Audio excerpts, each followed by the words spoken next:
Bismillahirrahmanirrahim. Alhamdulillahi rabbil alamin. Wabihi nasta'inu ala umuri dunya waddin.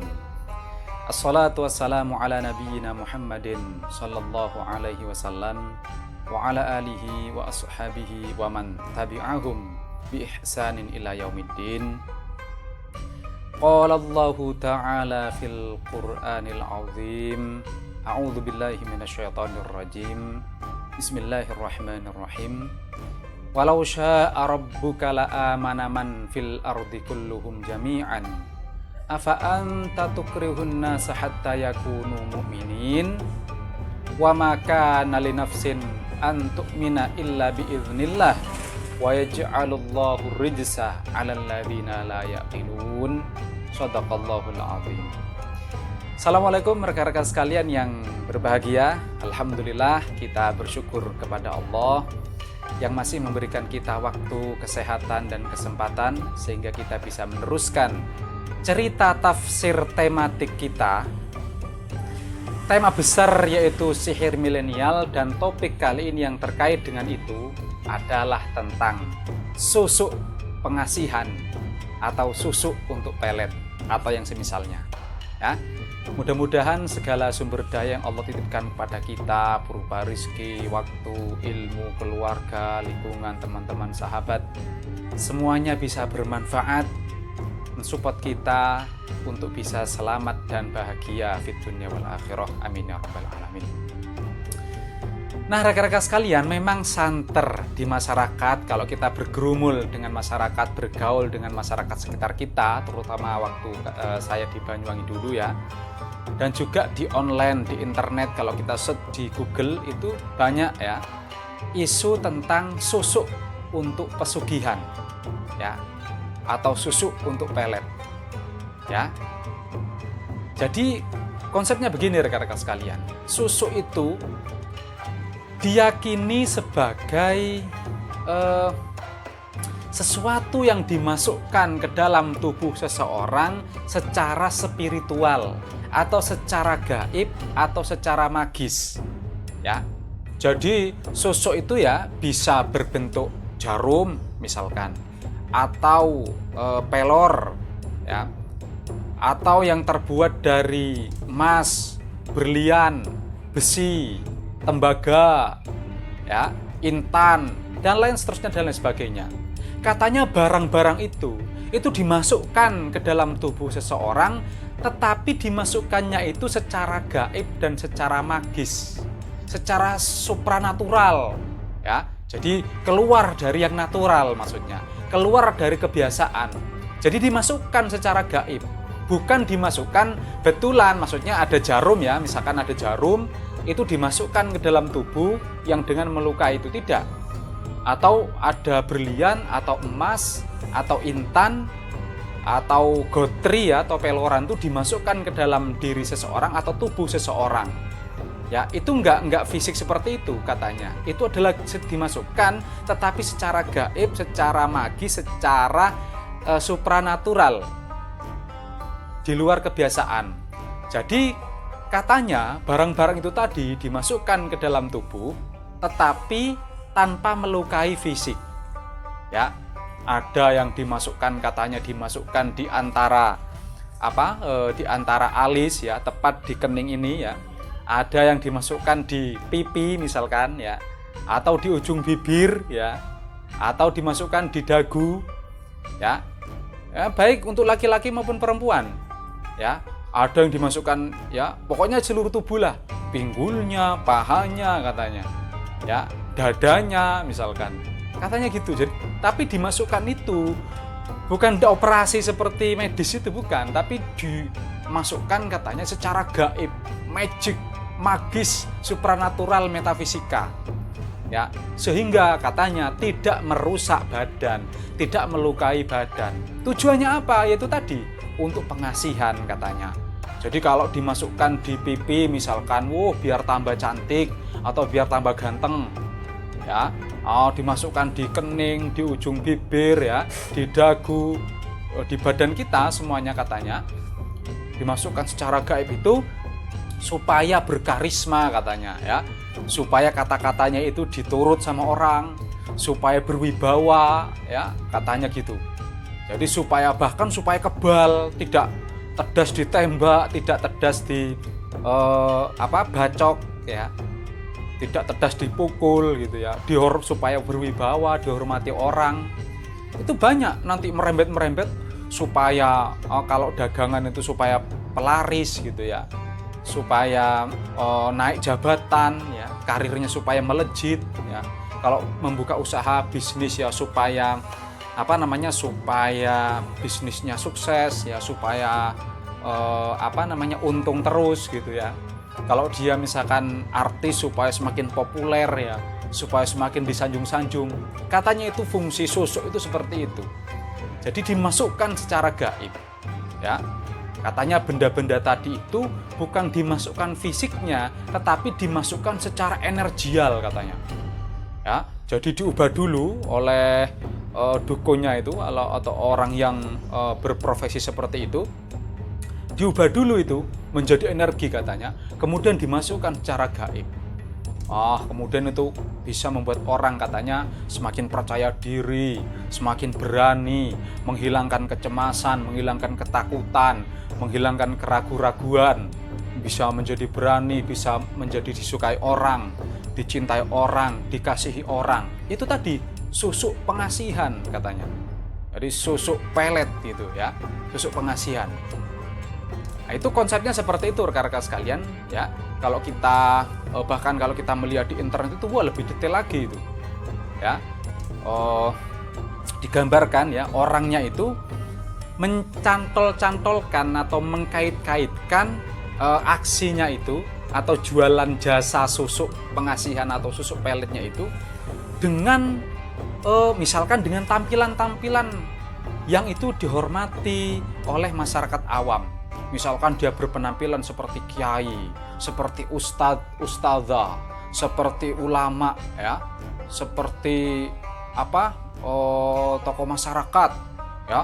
Misalkan dia memakai surban, serba putih, kemudian memakai tasbih ya yang besar-besar itu. Kalau yang perempuan itu pakai jubah gamis besar gitu ya, gelombar-gelombor, hitam-hitam semuanya. Kemudian di tangannya itu melintir tasbih. Tasbihnya dipelintir-pelintir gitu ya. Ya itu tadi supaya dipercaya oleh masyarakat awam ya, supaya dipercaya memang benar-benar bisa melakukan aksi magis supranatural itu. Ya. Kemudian dia juga menamai dirinya yaitu tadi kata-kata atau label-label yang biasa dihormati oleh masyarakat seperti simbah ya, seperti gus, seperti ustadzah ya, seperti suhu misalkan, seperti kiai misalkan, atau orang pintar. Jadi dia melabeli dirinya dengan nama-nama tokoh yang biasa dihormati oleh masyarakat awam ya. Jadi membungkus gitu, dibungkus dirinya itu dengan yang seperti itu, dikait-kaitkan dengan yang supranatural, dengan yang yang gaib-gaib seperti itu ya. Kemudian kata-katanya juga dikaitkan dengan yang istilah-istilah Islam. Malah kadang salah mengucapkannya itu, misalkan assalamualaikum warahmatullah. Lah ini kok ada ustadzah ngomong Allah saja salah gitu, assalamualaikum warahmatullah katanya. Di YouTube ada itu ya, membuka jasa dagangan itu ya, itu banyak itu ya, tarifnya juga lumayan itu, jutaan rupiah, bahkan hampir setara dengan UMR Surabaya sekali praktek gitu ya. Jadi orang-orang awam yang kepingin instan nih, kepingin cepat kaya, kepingin cepat sukses, kepingin cepat terkenal, kepingin cepat disegani orang, kepingin cepat, pokoknya yang cepet-cepet lah, cepet-cepet yang wah-wah ala duniawi glamor itu. Orang yang instan tanpa mengikuti proses sunnatullah, dia berani itu beli susuk-susuk pesugihan magis seperti itu. Ya. Lagi ya, orang pemilik jasa susuk pesugihan itu, dia juga mencantol-cantolkan dengan tradisi yang biasa dihormati oleh masyarakat ya. Misalkan dia mengatakan seperti ini, sebagai manusia modern, ya, apalagi kita ini pribumi asli Jawa, mestinya katanya kita seharusnya menghormati tradisi lokal kita, menghormati budaya lokal kita, katanya seperti itu. Ya, dengan maksud orang supaya mempercayai, ikut meyakini aksi susuk pesugihan secara goib supranatural itu tadi. Ya, jadi secara budaya dia mengatakan seperti itu. Ya, dikatakan juga, ya, setelah melakukan aksi memasukkan susuk ke dalam pasiennya, dia mengatakan seperti ini. Pagar spiritual sudah dimasukkan kepada Anda oleh Simbah karena laku tirakat selama 21 hari. Wah, itu langsung orang awamnya, pasiennya langsung mantuk-mantuk itu ya. Langsung percaya gitu. Ya, langsung sami'na wa ata'na ta'ziman, ya. Langsung taat, langsung patuh gitu kepada dukunnya itu yang sudah berpenampilan ala ustadzah, ala kiai, ya, ala orang pintar itu. Wah, sambil memutar-mutar tasbihnya yang besar-besar itu ya. Nah, itu dia mengait-kaitkan, mencantol-cantolkan kata-katanya, kemudian ya dalam inilah bungkusnya itu supaya dihormati oleh orang, supaya dipercaya oleh masyarakat awam. Setelah orang dipakaikan susuk supranatural itu tadi, itu diberi pantangan ini supaya mengikat dengan pasiennya itu. Diberi pantangan, Anda kalau sudah memakai susuk itu tadi ini ya, Anda satu tidak boleh, misalkan tidak boleh makan sate langsung dari tusuknya. Wah. Yang kedua, Anda tidak boleh berjalan di bawah tali jemuran, misalkan. Wah, dan lain-lain seterusnya dan lain sebagainya. Jadi dikasih tantangan dan pantangan. Tidak boleh makan ini, tidak boleh makan itu, tidak boleh begini, tidak boleh begitu. Ini supaya orang awam itu takut, pasiennya itu mengikat pasiennya itu tadi. Ya.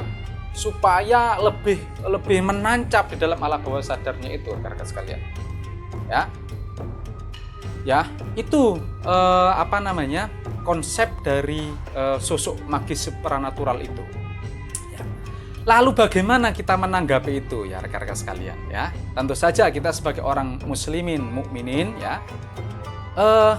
Oke, kalau ada kawan-kawan meyakini itu terserah ya. Tapi kali ini kita sebagai seorang muslim, sebagai seorang mukminin, iman kita satu-satunya dan yang utama dan pertama, iman kita seperti Nabi Muhammad SAW itu adalah Al-Quranul Karim. Ya, semua hal gaib yang diinformasikan oleh Al-Quran kita wajib mengimaninya. Tetapi semua hal gaib yang tidak ada rujukannya di dalam Al-Quran kita tidak mengimaninya. Ya. Lalu bagaimana konsep susuk magis atau susuk pesugihan itu menurut Al-Quran? Ya, itu tidak ada rekan-rekan sekalian. Ya, tidak ada cantolannya dalam Al-Quran. Ya. Hal-hal gaib seperti itu tidak ada, tidak sebuah keyakinan di dalam Al-Quran itu nggak ada, ya. Jadi tentu saja kita sebagai orang muslimin, orang mukminin ya tidak mempercayai itu semua, karena memang itu dasarnya hanya rekaan atau hayalan, ya, untuk meraup keuntungan dari orang-orang awam yang kepingin instan tadi. Tidak ada, menurut Al-Quran itu tidak ada yang keluar dari hukum alam sunnatullah itu. Ya, bahkan seperti ayat yang saya kutip tadi di depan, ya, surat 10 ayat 99 sampai 100 itu tadi. Ya, di situ disebutkan bahwasanya wa ma kana li nafsin an tu'mina illa bi idznillah wa yaj'alullahu rijsa 'alal ladzina la yaqilun. Allah itu akan menimpahkan kemurkaan kepada orang-orang yang tidak menggunakan akal sehatnya. Jadi beragama itu memang harus menggunakan akal sehat. Kita menyikapi fenomena di masyarakat itu ya mesti dengan menggunakan akal sehat. Ya, itu secara Al-Quran tidak ada itu. Ada susuk berubah dari materi kemudian berubah menjadi energi katanya dimasukkan, kemudian pagar spiritual, pesugihan, pengasihan, pelet dan lain seterusnya dan sebagainya. Itu nggak ada itu ya. Itu hanya dibuat-buat ya, hanya acting ya. Ya, tentu saja ini korbannya adalah orang-orang awam yang tidak sempat belajar Al-Quran dan juga tidak sempat belajar ilmu pengetahuan itu. Menurut ilmu pengetahuannya bagaimana? Ilmu sainsnya itu bagaimana? Ya tidak ada rekan-rekan sekalian. Namanya ada materi, pelor, susuk, jarum, emas atau berlian. Ketika dimasukkan ke dalam tubuh seseorang, itu pasti harus melakukan bedah, operasi. Ya pasti melukai badannya. Kalau dimasukkan di lengannya, ya pasti dia akan melukai lengannya. Kalau dia dimasukkan ya pasti akan disobek itu. Ya kalau ada barang mau dimasukkan ke dalam tubuh seseorang, ya harus luka itu badannya. Nggak bisa ada badan dimasukkan ke dalam tubuh seseorang secara energial, kemudian nggak bisa itu. Ya, secara ilmu pengetahuan, sains itu nggak bisa rekan-rekan sekalian. Apalagi diubah menjadi energi. Ya, energi itu menurut menurut sains itu adalah peranti fisika, properti fisika yang bisa berubah wujud dari satu bentuk ke bentuk yang lain, tetapi tidak bisa dimusnahkan ataupun diciptakan energi itu. Jadi bukan magic, supernatural, magis, gaib, enggak. Energi itu ya gampangnya adalah kekuatan untuk melakukan kerja atau aktivitas. Misalkan nih, energi dari sumber matahari kemudian diserap oleh tumbuhan. Nah, oleh tumbuhan dimakan oleh manusia. Lah, manusia itu mendapatkan sumber tenaganya itu untuk beraktivitas, untuk bergerak, untuk melakukan kerja. Itulah energi, siklus energinya itu.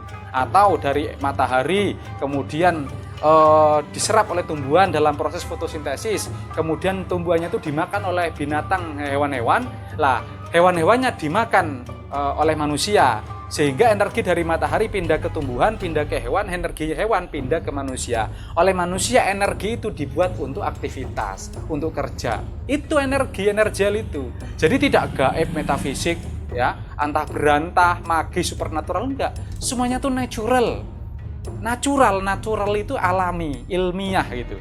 Tidak ada yang keluar dari sunnatullah itu. Walan tajida li sunnatillahi tabdilan, walan tajida li sunnatillahi tahwila, kata Al-Qur'an. Tidak ada yang bisa keluar dari sunnatullah, hukum alam, ilmu pengetahuan itu enggak ada. Allah mengatur semuanya ini dengan hukum-hukum alam itu. Ya. Jadi, kalau kepengin misalkan sukses, selamat, bahagia, ya mengupayakan itu. Ya. Misalkan kepengin sehat ya. Ya, makannya jangan sembarangan, pola hidupnya gitu ya. Kalau kepengin disukai orang, dicintai orang misalkan, ya akhlaknya yang baik. Ya, akhlaknya itu apa sih? Seperti jujur, seperti berani, seperti menepati janji, seperti memberi. Ini yang membuat orang tertarik gitu, karisma itu. Ya, jadi ada sunatullahnya bisa dipelajari, yaitu akhlak yang baik. Bukan sosok abis itu tahu-tahu menarik simpati, kemudian cepet soge, cepet terkenal, cepet kaya, cepet yang lain itu. Ya, tentu saja ini tidak dibenarkan menurut keyakinan kita umat Islam. Menurut Al-Qur'an, menurut ilmu pengetahuan, susuk pesugihan, susuk pelit itu tertolak. Ya. Di Al-Qur'an disebutkan bahwasanya wala taqfu ma laisa laka bihi ilmun innas sam'a wal basara wal fuada kullu ulaika kana anhu mas'ulan, di surat 17 ayat 36. Janganlah kalian ikuti-ikuti apa-apa yang kalian tidak tahu ilmunya. Sesungguhnya pendengaran, penglihatan dan akal atau hati kita semuanya kelak akan dimintai pertanggungan jawabnya oleh Allah Subhanahu wa taala. Itu rekan-rekan sekalian bisa saya ceritakan pada kesempatan kali ini, mudah-mudahan ada manfaatnya. Akhiru da'wahum alhamdulillahirabbil alamin. Assalamualaikum warahmatullahi wabarakatuh.